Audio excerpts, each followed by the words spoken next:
বস্তির চেয়ে খারাপ অবস্থার ভিতরে এখানে ক্ষমতার অপব্যবহার করে 100-র উপরে এসি লাগানো হয়েছে, যেখানে এসি লাগানোর কোনো নিয়ম নেই। ইলেকট্রিক লাইনে অনেক বাজে অবস্থা, আপনি ফ্যানে টিপবেন লাইট জ্বলে, লাইটে টিপবেন ফ্যান ঘরে। ফায়ার সার্ভিসের দুর্বলতা, গ্যাসের এবং রাষ্ট্রীয় দুর্বলতা, সেই সাথে আমাদের মন মানসিকতা নষ্ট হওয়ার কারণে এই আগুনটা নিয়ন্ত্রণে আনতে পারতেছে না। আমার যেটা মনে হয় এই আগুন লাগার পেছনে সবচেয়ে দায়ী রাষ্ট্র, এবং রাষ্ট্রের সঙ্গে যারা রাষ্ট্রের দায়িত্ব পালন করছে, চেয়ারে আছে কর্তৃপক্ষ, তারা বেশি দায়ী।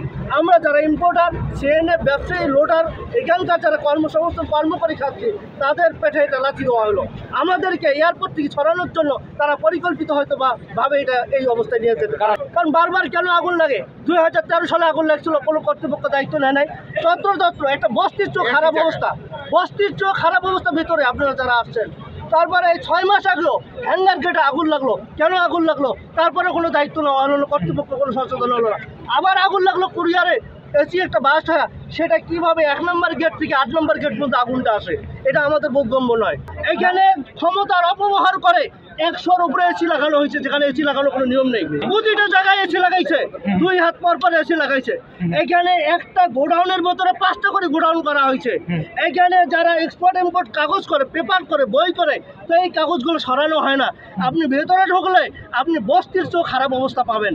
আর একটা বিষয় হলো, গোডাউনে আমাদেরকে হ্যারাসমেন্ট করার জন্য কাস্টম কর্তৃপক্ষ সহ ঊর্ধ্বতন কর্মকর্তারা মাল দীর্ঘদিন আটকে রাখছে। কেমিক্যালের ড্রামের একটা মেয়াদ থাকে, এই মেয়াদে এটা অ্যাক্সিডেন্ট হতে পারে। আর একটা কারণ হলো, এখানে যে ইলেকট্রিক লাইন আছে, ইলেকট্রিক লাইনে অনেক বাজে অবস্থা, আপনি ফ্যানে টিপবেন লাইট জ্বলে, লাইটে টিপবেন ফ্যান ঘরে। আমি দীর্ঘদিন এখানে কাজ করি 2010 সাল থেকে। এটা নিয়ে অভিযোগ কোথায় দেবেন? এখন তো কোনো দেশে আছে বা এখানে কেউ কর্তৃপক্ষ আছে, এটা আমার গত 1 বছর থেকে চোখে পড়তেছে না। এটা কাকে অভিযোগ দেবেন? এখানে যত চাঁদাবাজি হচ্ছে।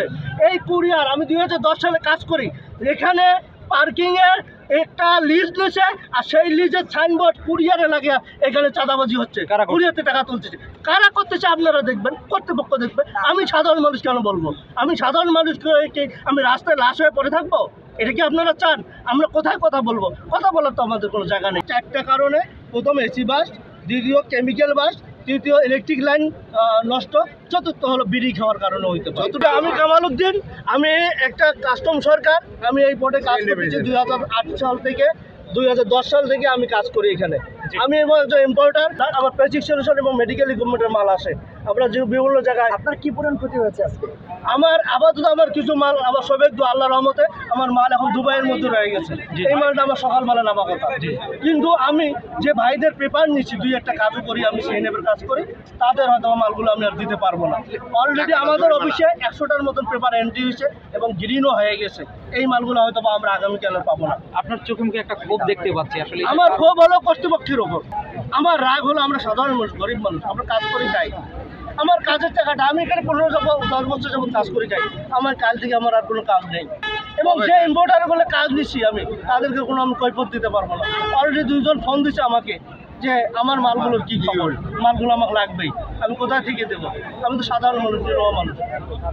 খুব আমার এই জায়গা থেকে আমার রাষ্ট্রের অব্যবস্থাপনা, কর্তৃপক্ষের অবহেলা এবং ষড়যন্ত্রমূলকভাবে এই দেশটাকে আমাদেরকে প্রতিপন্ন করতেছে।